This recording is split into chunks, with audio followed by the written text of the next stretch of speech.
Okay mga kapatid, ating reviewin itong nagdaang National Convention ng National Council sa ginanap to sa Pangasinan. So by SRB Arangkada Kapatiran, only 111 views 1 year ago, December 3, 2021. So atin siyang tignan at ating pag-aralan ang mga kaganapan. So I think this is fourth ba to? Yeah, parang gano'n, no? Fifth, gano'n. So okay, let's go. Or international to national.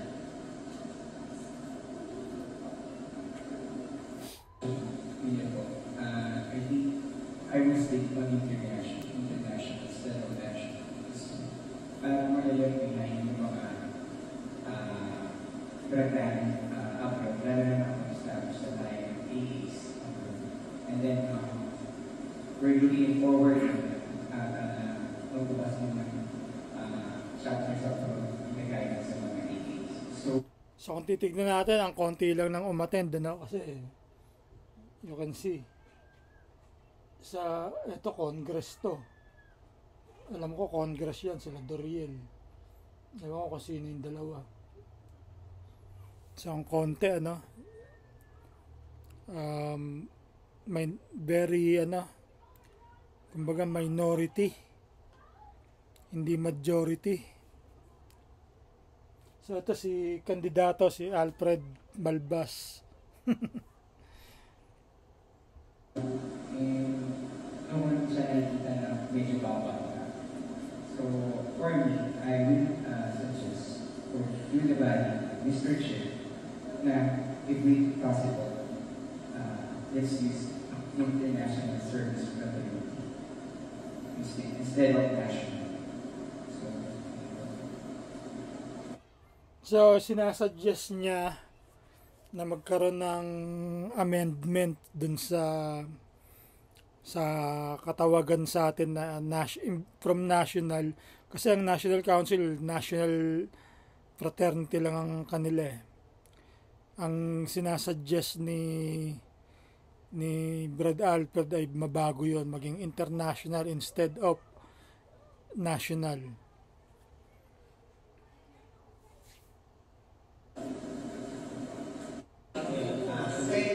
In the first place, nasa po ba tayo? Nasa Pilipinas din tayo.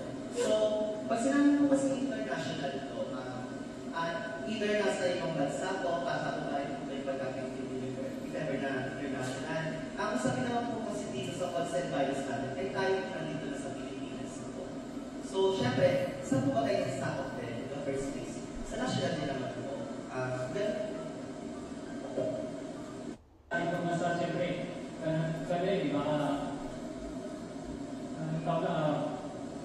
right sa atin sila.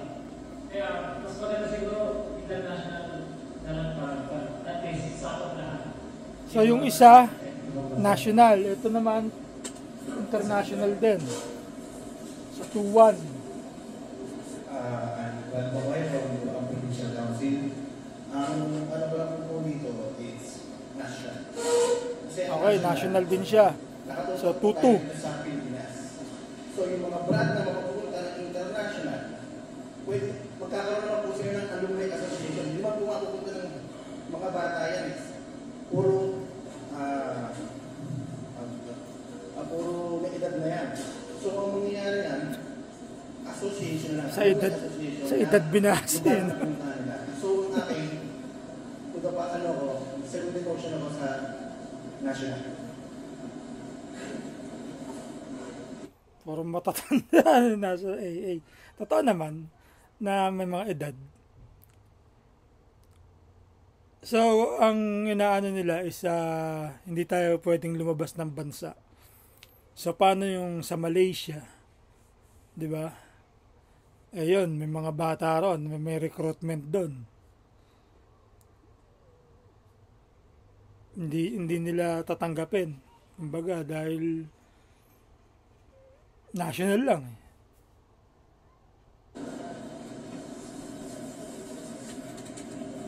So,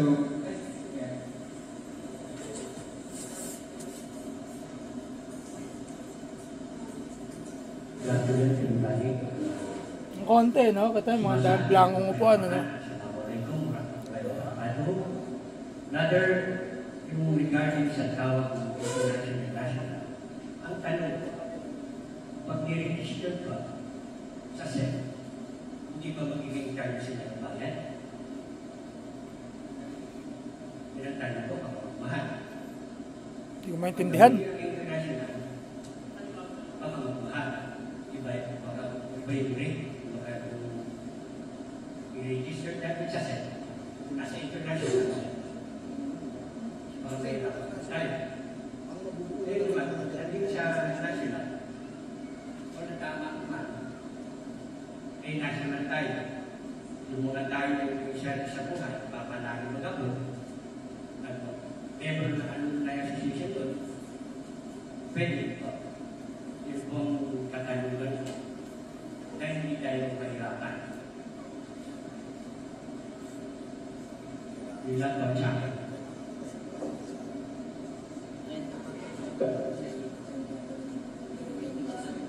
Hello, ayun po.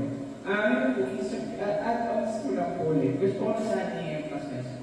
Yung nandun sa ano natin, sa CBN. Di ba, correct me if I'm wrong, kung meron naman may association abroad, is pag sakaling sabihin natin, they are from family nito, tapos gusto nila pag-uod din ng SRB dun sa abroad, we allow them based on CBN. So, for me, I agree talaga. Kapag international service, hindi siya. When it comes to terminology about sa SEC, kung mamahal, given na yung brand. And I believe we can avoid naman yung expenses. Kasi hindi naman isa lang mababayan tayo based on our contribution. So, with all your respect, Kalinawan po dito ng lahat. Ang Scouts Royal Brotherhood, the third time sorority po, ay binuo po dito sa Pilipinas. So, iba naman po kasi yung sabihin sa international at dito sa Pilipinas. Kaya nga po natin inaayos yung sabihin ay para po maayos po natin at malinis natin yung sabihin natin dito sa Pilipinas. So, I just want to propose na yung international niya, yung term na international, gawin natin national dahil nga dito, na SRB dito, Pilipinas. So, yun na naman din po yung ano doon.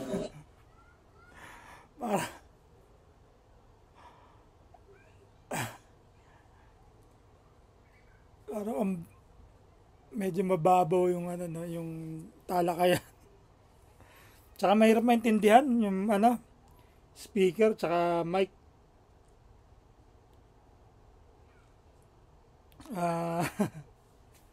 Ang konti, ilan lang sila eh. National Convention pero wala pa yata 30 itong mga to. Tapos ang nakikita ko lang 2, 4, 7 si Vincent 8, tapos yung meron yata 3 din na nagsalita kanina yun. Ewan ko, taga Bulacan yun.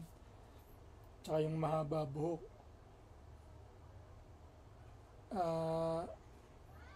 Dapat siya may camera talaga na maganda na yung kahit na yung video cam lang na maliit.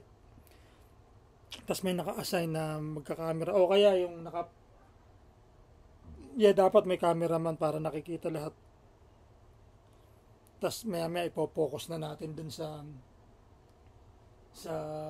dito or ilalagay or something. Ewan. Isip niyo po na mawawala yung international.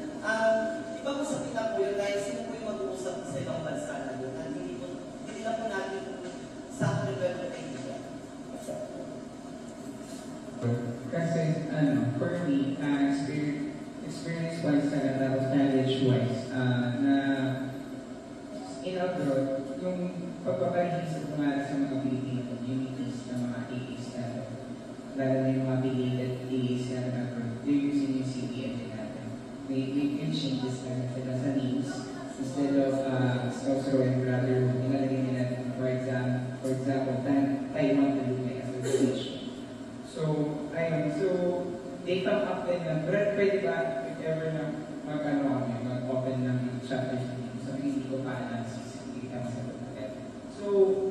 based naman kanina din, doon lang ako masyado na-enlighten sa yung pag-review natin na pwede pala, correct me if I'm wrong, na pwede pala talaga magtayo din ng international. So that's why sinasabi ko, kasi kumbaga, yes, normally,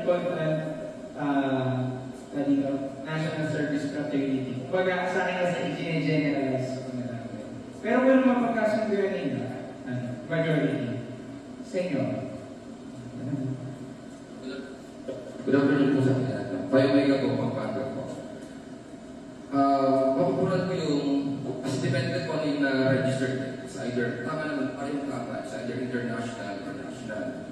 Pero mas napag-usapan sa national, nandun siya ma-registered because dito siya sa Pilipinas. So, kung sa site naman yung Blood Alfred, na pwede pa lang tayo ng chapter sa ibang bansa para because it is international. Ngayon, mag-propose. Kasi sa CPL, namang in-international, but without proposal na pwede magtapat tayo sa ibang bansa. So, nagiging verbal lang siya. So, documentation dapat naman. Documentation na proposal, magsakit mo sa mag-hire ka. Para pag-usapan, may papasihan. Kasi kung verbal, kasi sa Marites, sinabi ni Marites, pwede ba naman tayo? So, di tayo naka-depende sa kanila ng puro sa visa lang. So, we undergo the process talaga. Kung gusto niyo ma-register sa international, so, i-propose niyo na gusto niyo tayo sa job ng sa ibang bansa, sasabihin niyo ng mga kapatid natin dito. So, go. Tuloy tayo sa international na i-yan natin, i-register natin. So, as of now, mas lamang as yung sa ngayon, sa-register mo na siya, na mamintig sa national. Sa ngayon. At okay naman din sila ng ating kapatid na nakakayos naman yung mga ating kapatid na mayroong association, alumni sa ibang bansa. Hindi sila na-disregard ng babalik. Kasi bakit? Active sila. Nakikipag-communicate sila sa iba't ibang mga servisyon ginagawa ng Pilipinas. Even, nandun sila kung nagwara sila ng mga pangunahing servisyon. So wala nang magiging problema.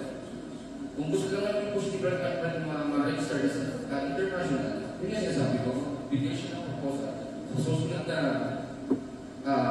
NACON, at binigyan daw siya pumunta ng internet, na hindi naman daw. Kaya naman daw pumasok. Alright, so doon siya mag-propose na. Kung meron siya mga isa, dalawang kasampung tao na magtatayo na gusto mag-push ng international registration, go. Ano ba problema ko? Pero dapat, during the NACON, mapag-kasunduan, like, ano na niya.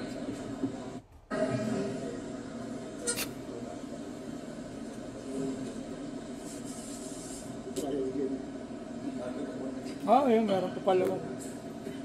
Good afternoon po, Brad Joel Santos from RPC.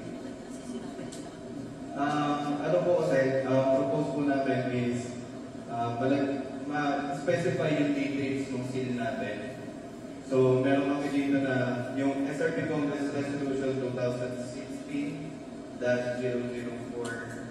ay yung magiging reference natin. So, nandito yung 12 by 12 na size. Yung stars, 1 by 1. Then, half inch yung distance. Meron pa tayo na so, continue ko lang po. Yung inner line niya is gold. Then, half inch din siya. 37. So anyway, ang konti lang ng uma-attend sa NatCon. So dapat dyan, asikasuhin nila yan na maging well represented talaga ang SRB. Ang dami nakasuporta sa National Council kung titignan natin, di ba? Pero yung support na yan ba hanggang ano lang, ganun-ganun lang, pero pagkadating ng mga ganyang activities, wala. So, paano natin maaayos ang kapatiran niya kung iilan lang sila, iilan lang ang buboto, iilan lang ang mag-aayos ng bylaws nila, iilan, kakaunti lang, parang ano, di ba? Kailangan nga yan, suportahan lalo ng mga elder Kaso minsan parang itong mga elder na to Parang takot eh. Takot umatin sa mga ganyan ba. Ewan ko, magulo kayo. Sana no, ayusin nyo pa yan. May mga, ewan ko, ilang taon pa. Paano maayos yan? Ilan lang, konti. Paano natin matatawag na national convention yan? Kung ilang piraso lang kayo nandyan. Diba? So, iksian ko na lang. At saka ang hirap, hindi maintindihan. Yung mga yung sound system nila is mahirap pakinggan pagka sa YouTube. Sa video. Okay? Sige po, Broadblog, Alpha Epsilon, Pandakan.